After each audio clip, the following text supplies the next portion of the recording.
Today we are reading In Love, at Ease, Everyday Spirituality with Pramukh Swami Maharaj.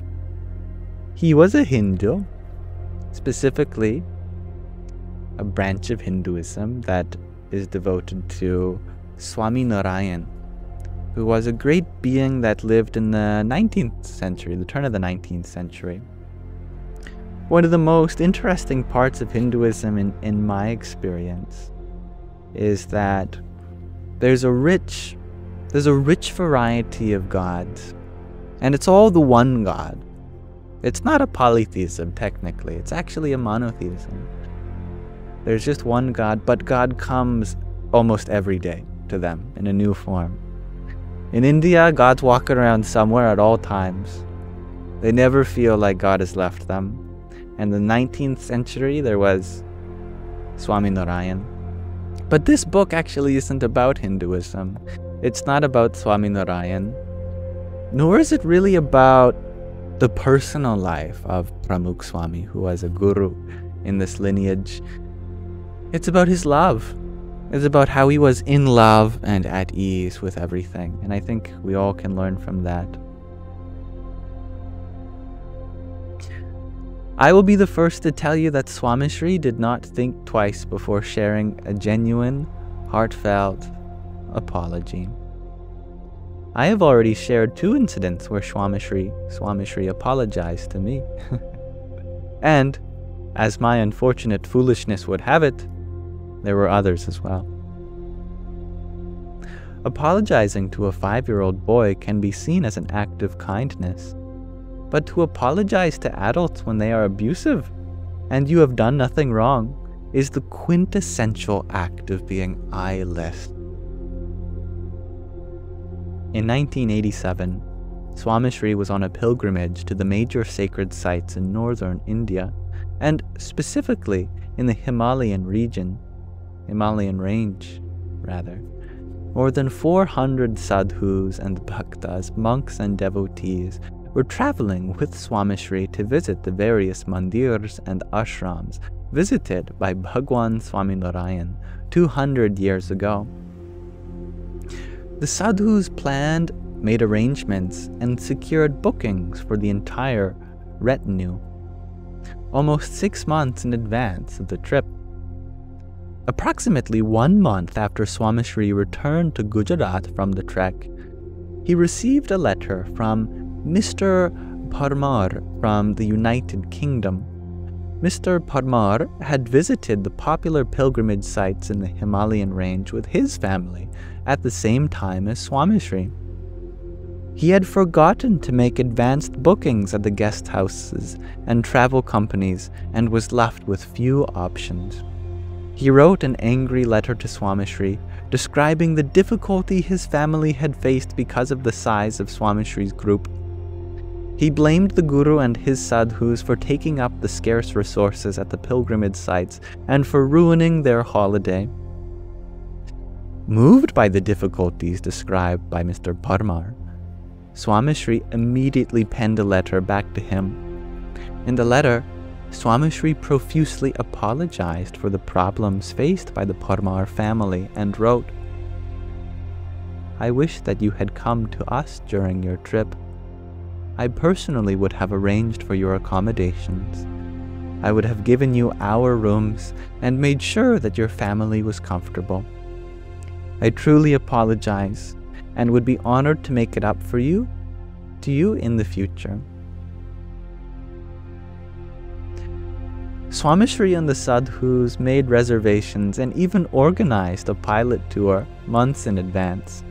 Conversely, Mr. Parmar should have booked in advance, especially since it is well known that large groups are common at pilgrimage sites in India.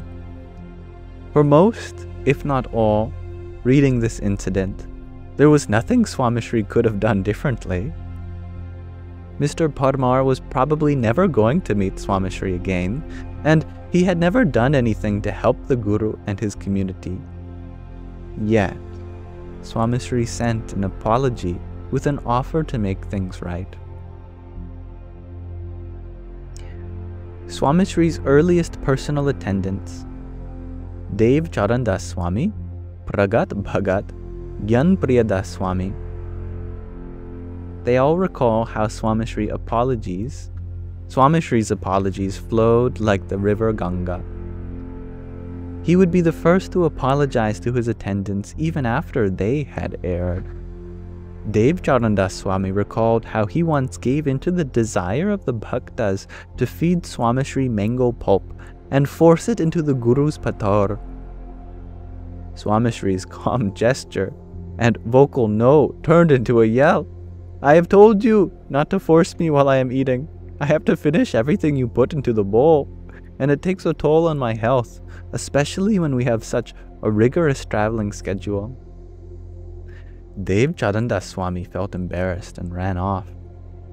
Swamishri finished his meal and sent Ram Charandas Swami to find the young sadhu and apologize to him on the Guru's behalf. He told Ram Charandas Swami to make sure the sadhu did not miss his afternoon meal. Dev Charandas Swami admits his reaction was uncalled for and that Swamishri was right. Unfortunately, his ego pushed him to run off, and Swamishri's lack of ego enabled him to apologize to his young disciple and personal attendant. While making a habit of apologizing in every instance might undercut the value of an apology, in Swamishri's case, each apology was meant to mend a heart and heal a mind. Apologies are often seen as a sign of appeasement or weakness. Swamishri's apologies came from a place of strength and agency. He purposefully chose to apologize because it showed his strength and strengthened those to whom he apologized. It was not something that he felt he had to do, but it was something he chose to do because he knew it would make someone feel better, make someone smile. Swamishri's method seems so contrary to the way in which the world operates, yet he found tremendous success. There was a way to be spiritual and successful. Swamishri was able to win over the hearts of millions with his selfless love. His humility was equally impressive, especially when responding to someone who was indignant. He never reacted or responded with force.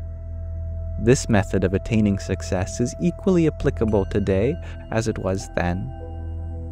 A senior sadhu was insisting that I settle down and get married. I was not ready. One afternoon, during lunch in Mumbai, the sadhu started insisting in public, "If you do not get married now, you will never find a partner. Life will have passed you by. It is best to settle down and do seva and bhakti, selfless service and loving devotion together." I responded to his public insistence with a rude remark. "Swami, if you keep bringing this up, I might end up marrying an extraterrestrial. Would that work?" The dining room went quiet. I immediately realized that I was being obnoxious and disrespectful. Well, that's pretty funny, in my opinion. The senior sadhu, to his credit, was calm and did not respond. The story eventually made it to Swamishri. My guru called me to meet him after 2 days. I walked into the room and started offering dandavats, a kind of repentance where one gets down on the ground, like bowing in reverence, You must really feel guilty when you get to that point. I knew that I owed him an apology. Someone must have complained about my behavior to him. Swamishri told me to stop prostrating. "Come here, Bhaila, child. Listen, sometimes humility is just standing with folded hands. Sometimes humility is just keeping quiet. There is no need to fall on the floor. When someone insists or says something offensive, there are several ways to respond. You can insult them. You can say something snide in return. You can ignore them. You can acknowledge them. You can silently walk away to avoid confrontation. Sometimes you can even agree with them in the moment and continue to do what you think is best. Now tell me, which of these should you have done the other day? I was silent at first and chose not to respond to his question. Papa, but you told me to ask you first before I made any decision. Swamishri was in an instructive mood. Yogi, that was not my question. Answer my question. I cannot have you speaking like that to a senior sadhu. To anyone. It does not win you any favors. I cannot always defend you. I looked into his eyes and saw his affection and concern for me. Swamishri, I should not have said that. I will go apologize. Swamishri liked this change. Listen to people. Agree with them to avoid conflict. If necessary, politely excuse yourself, but do not disrespect them. Never do or say something that you will regret later. Your ego will make you feel good in the moment.